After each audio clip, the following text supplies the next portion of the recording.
Hello viewers, আসসালামু আলাইকুম। সবাই কেমন আছেন? আমি অনেক দিন আগে কলা গাছের আলিয়া দিয়ে সবজি রান্নার একটা ভিডিও আপনাদের সামনে উপস্থাপন করেছিলাম। আজকে আমি এই কলা গাছের আলিয়া শুধু ভাজা করব। অনেকে অনেক দেশে অন্যরকম করে, আমাদের দেশে চিটাগাঙ্গে এরকম করে, সেই জন্য আমি আপনাদের সামনে উপস্থাপন করলাম। হ্যালো ভিউয়ার্স, আমি আমার রান্নাঘরে যেভাবে কোটাকুটি করে সেভাবে দেখাচ্ছি আপনাদেরকে, আপনারা কিছু মনে করবেন না। তো কলা গাছের আড়িয়াগুলো এভাবে করতে হয়, কিন্তু ছুরি দিয়ে কাটা যায় না, বটি দিয়ে কাটতে হয়। বটি দিয়ে করলে একটু সুন্দর হয়। এবার এবার দেখেন আলিয়ার চারপাশে একটা খোসা আছে, আবরণ আছে, ওটা ফেলে দিছি। এই আলু ভাজি যেরকম করে গোল গোল করে কাটি ওইরকম করে কাটতে হয়, একটু পাতলা করে, আলুর মতো করে। আলু ভাজি যেরকম করে পাতলা করে চিকন চিকন করে কাটা হয়, ওভাবে কাটছি বটি দিয়ে। ছুরি দিয়ে কিন্তু সুন্দর হয় না, বটি দিয়ে খুব সুন্দর হয়, এই জন্য বটি দিয়ে কাটা প্রয়োজন। দেখেন, আপনারা হয়তো আমার চাইতে আরও সুন্দর করে কাটতে পারবেন। তো আমারগুলো দেখেন, আমারগুলো হয়তো মোটা হয়েছে, আপনারা আরও চিকন করে কাটতে পারবেন। আপনারা আমার চাইতে আরও অনেক এক্সপার্ট, এই জন্য আরও চিকন সুন্দর করে কাটতে পারবেন। এবার আমি হলুদের পানিতে ভিজিয়ে দিছি, ভিজিয়ে উল্টায় পাল্টে দিব। হলুদের পানি দিয়ে ভিজিয়ে একটু উল্টাপাল্টা দিতে হয়। হলুদের পানি দিয়ে ভিজিয়ে না রাখলে সুন্দর হয় না, দেখতে সুন্দর লাগে না, ভাজা করলেও দেখতে ভালো লাগে না। তো হলুদের পানি দিয়ে আমি উল্টাপাল্টা একটু ধুয়ে ফেলতেছি।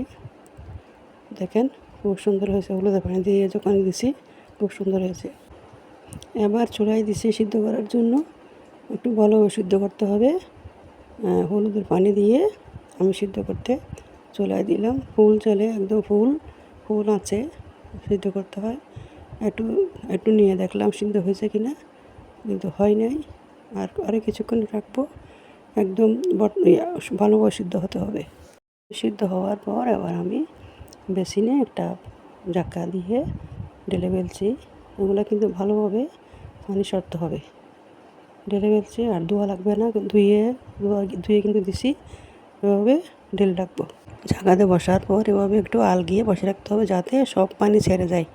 পানি থাকলে ভাজা করার পর পানি হলে ভালো লাগে না, ফাঁসে হয়। এই জন্য এই একটা বাটিতে ঢাকা বসায় রাখবেন, যাতে পানি না থাকে। হ্যাঁ, আমি আলিয়াগুলো যেগুলো জিনিসগুলো দিয়ে ভাজি করবো সেগুলো দেখেন। এখানে শুকনো মরিচ, তারপরে রসুন কুচি, কাঁচামরিচ আর পেঁয়াজ কুচি নিয়েছি, 2টা পেঁয়াজ কুচি নিয়েছি এখানে। তো ওগুলো দিয়ে ভাজি করবো, লাল মরিচ দেওয়া লাগে না। তো আমাদের দেশে এভাবে করে, আপনারা কীভাবে করেন? আর পেঁয়াজ, কাঁচামরিচ, রসুন সবগুলো একটু ভালো মতো ভেজে ফেলবো, একদম নরম করে, একটু খয়েরি আকার হলে তারপর গোটা মরিচ কুচিগুলো দেবো, দিয়ে একদম ভালো নেড়ে ফেলতে হবে। তারপর লবণ দিয়ে একটু ভালোভাবে নেড়ে ফেলবো। একটু হলুদ দিব, সামান্য হলুদ দিতে হয়। পেঁয়াজ কুচি, শুকনো মরিচ, রসুন, কাঁচামরিচ, লবণ, একটু হলুদ, সবগুলো যখন কষে আসার পর একটু হয়ে যখন হয়েছে, তারপর আমি আলিয়াগুলো ঢেলে একটু পাল্টায় নাড়িয়ে দিতে হবে। কষ্ট করে তো খাইতে হবে, একটু মজা করতে খেতে হলে কষ্ট করতে হবে। আমার প্রিয় ভাই বোনেরা, দেখেন আপনাদের দেশে কীভাবে করে আলিয়া ভাজি আমি জানি না, তবে আমাদের চিটাগাঙ্গে এইভাবে করে। তো কেমন হয়েছে আপনারা বলবেন, কমেন্ট করে বলবেন। আর আমার পেজটা একটু দেখবেন। আর সবাই সুস্থ থাকবেন, ভালো থাকবেন। তো যারা বিদেশে আছে তাদেরকে আল্লাহ ভালো রাখুক, সুস্থ রাখুক, দোয়া করি।